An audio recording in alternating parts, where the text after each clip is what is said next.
was pretty strong in wanting us to look at Article 4 of the original transfer agreement, the MOA that we had with them. And I took a look at that since the last meeting. And in fact, almost all of our activities, let me say it differently, all of our activities fit into most of those categories of permitted uses for funds.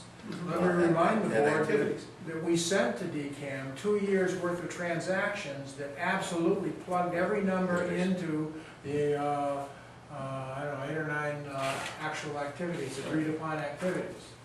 And I have taken and done the next year, but now that we've got the P&L 2007 through 2009, I don't know that a listing of checks and exact documentation as to where they went against the MOA means anything anymore.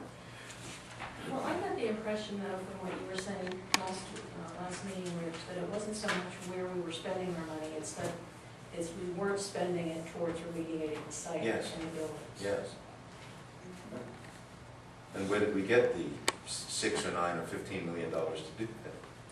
But whatever we did get, Right, didn't go to it that. did not go to that. DCAM's impression is that as we sold off a parcel somewhere, that we would take that money, remediate a building, or tear it down, or do whatever, and then to have a clean piece, and then sell another parcel and do that, and that is kind of what they were looking for. And In 2009, that's what they're looking for. right. Well, I think they were. The written document in 2002 does not say that. It says that there's a list of activities, approved activities. So, we basically have to answer the 2009 question against the 2002 document. Yeah.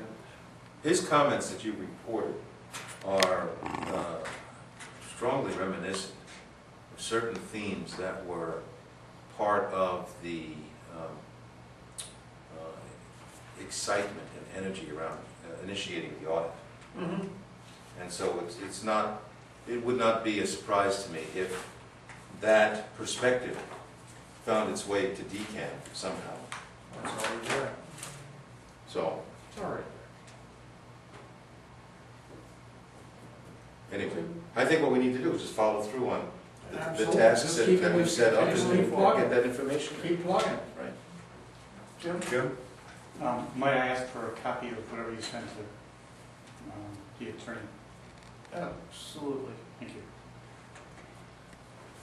You know, I think you might have to have your email, since Facebook. Mm-hmm. I think one of the issues that DCAM I'll pass this to Rich.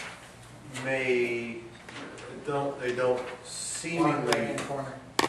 seemingly don't comprehend is the cost of doing business. Oh, they don't care about directors and officers liability insurance? Right. They don't care about liability insurance? And they don't, and what I'm aiming towards, I mean, that's an ongoing thing. I mean, we have that every year, we have whatever we spend on security and stuff like that.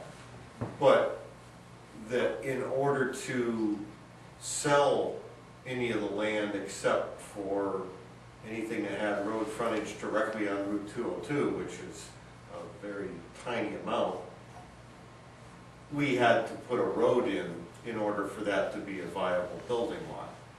And I don't think that they, even though, like you said, Wow. each deal that we put through with, you know, this is what we're getting for it. We're getting X number of linear feet of road, front road. They've received this report every year.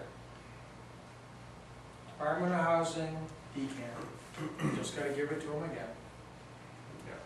I just, And bring their attention to the fact.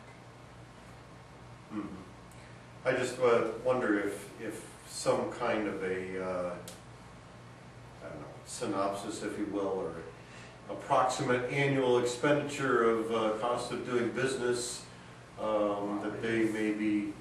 They can see that in this very good P&L, July 7 through June 9. I mean, this is, you know, It's what any bank or any lender would look for, and Exactly, any exactly. auditor would. Okay. So if good. we care to have an accounting professional Right.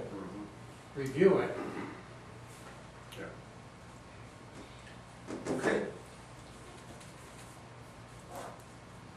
so, we've agreed that you'll get to, Mr. Berry, any and all documents that we've sent, obviously, I can copy the whole group I would- on this. I would suggest that you send, myself a copy and Mr. Berry a copy. I will forward it to the entire board, Okay. following protocol.